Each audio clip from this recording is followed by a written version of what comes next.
Hey there everybody, and welcome to another video in our Watch Basics series. So today we're going to be talking about why luxury watch movements use jewels and where they come from. So I'll share some detail and of course examples on the watch as we go. My goal for you is to get out of watches whatever it is that you want to get out of watches, because I want you to know and love the watches you have so that you can be a satisfied watch collector. So with that, please do like the video and subscribe to the channel if you enjoy this type of content, and let's dive into the topic. So last week we talked about the parts of a watch movement: the mainspring, the gear train, and the escapement. And one of the components that I mentioned was jewels. Now I've got my Jaeger-LeCoultre Master Ultra Thin Perpetual Enamel today. So that's the example that we're going to be looking at. And what are jewels? So jewels are these little red synthetic wafers that are used to help provide pivot points and reduce friction across many of these aspects of the movement.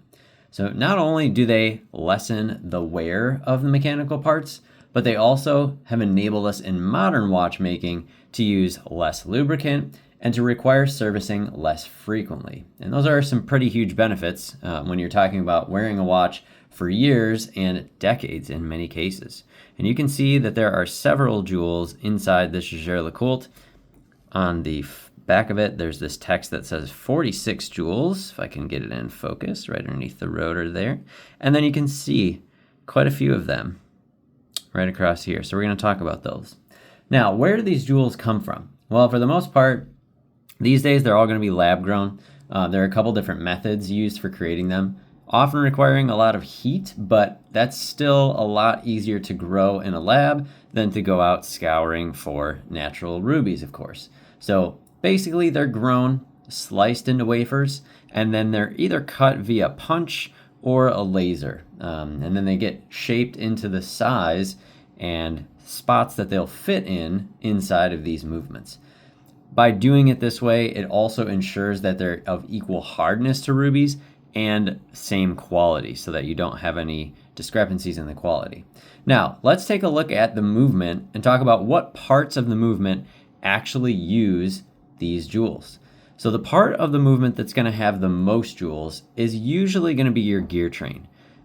We talked about last week again, there are several wheels, third wheel, fourth wheel, quite a few underneath this part of the bridge right here. And you can see that there are multiple. There's 5 of them right in that one little spot. And that's because, again, there are wheels under there. Now, you might be saying, well, why are there so many if there's 46? You also have to remember that we're dealing here with a perpetual calendar movement, which is not your standard, time and date kind of watch. So as your complication goes up in the watch, you're obviously going to have more jewels. And then right here, you can see that the barrel for the watch is right behind there. You can see it kind of hiding away back there. And you can see that there's a jewel here, which is also for the barrel pivot.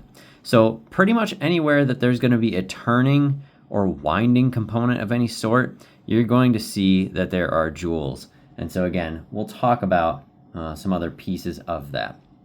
So next, after the gear train, we talked about the escapement last week. So let me flip this over so you can kind of see the escapement. And same kind of thing here.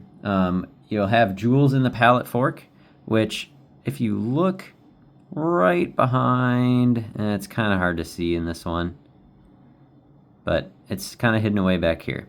So your pallet fork, which again is just that little fork that goes back and forth and that impulses the balance. Basically, those will always have 2 jewels, unless it's not a traditional pallet fork. There are some other systems as well, but for the most part, you're going to have 1 on each side of the balance on the pallet fork. And then you also have the balance staff, which is right here. So that's your shock protection system for the balance itself. And the balance is just this little spinning wheel that oscillates back and forth at a very, very high frequency, in this case 4 hertz or 28,800 vibrations per hour. So those are a couple instances where you need jewels. And then the escape wheel is right down here. There we go. Now you can kind of see it. You You can see the pallet fork just moving away behind there. So yeah, that's the escape wheel. And of course right here is the jewel for the escape wheel pivot as well. So those are all different parts of the escapement that are going to use jewels. And then of course, if you make it an automatic watch like this one is, there are also going to be more added components within the winding system itself. So if I have a manual wind watch, I don't need the rotor, and then I don't need as many jewels, because you can see that there are all these parts connected to the rotor, and that is going to help energize the mainspring just from the movement of the rotor, which is what happens when it's on your wrist. So quite a few different aspects of the watch that are going to require jewels, and very needed, again, when you're talking about modern watchmaking.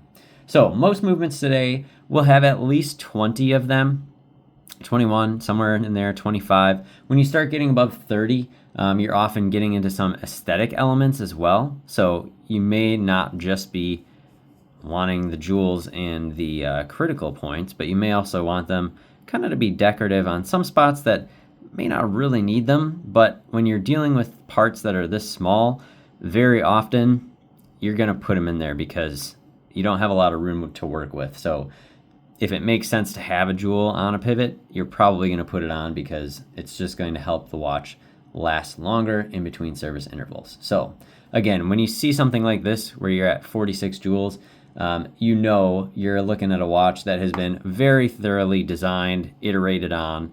You know, they're probably not doing a whole lot of aesthetic jeweling here, but again, it's a perpetual calendar, so there's a lot that's going on. So what's the point of having jewels in a watch? Well, they're part of modern watchmaking, and that has helped create pieces like this that you can wear comfortably on your wrist for a very long time. We're talking years. And they won't be consistently breaking down or wearing themselves out, even though they'll still require service, of course. But, you know, it's bad enough having to take your car to a mechanic for a couple of days. And the worst thing is, you know, of course, having to send your watch into a service center for a couple of months. And thanks to jewels, now we can. So that's a little bit of a tour about jewels. And I've shown you some on this watch. Obviously, depending on the architecture, you'll see them in different places. But again, the primary ones are going to be typically on the barrel. You'll have them on the gear train. There may be parts of the winding system that are incorporated in there. And then very often, of course, you'll see one on the balance staff for the balance wheel, right down at the bottom here. If you're dealing with, you know, a quartz watch, that'll be a little bit different. But, you know, we talk about mechanical watches generally on this channel. And so I want to keep that theme consistent for you.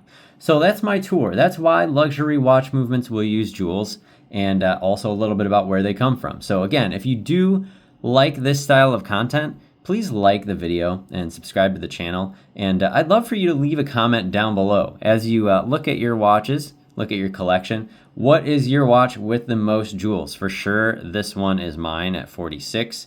You know, what's the complication? What's the model? Share with me a little bit about what it is, because I would like to know. So let's keep this dialogue going, and I will talk to you all next time. Bye-bye.